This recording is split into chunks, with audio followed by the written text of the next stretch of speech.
Isang journalist lamang ang nag-iisang nakaligtas sa plane crash na kumitil sa buhay ng late president na si Ramon Magsaysay.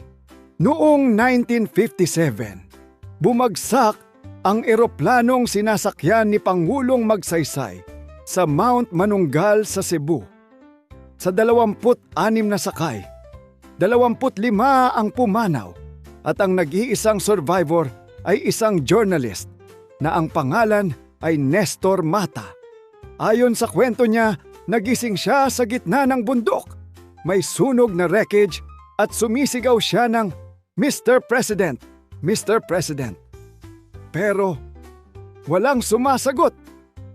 Doon niya na-realize na siya lang ang survivor.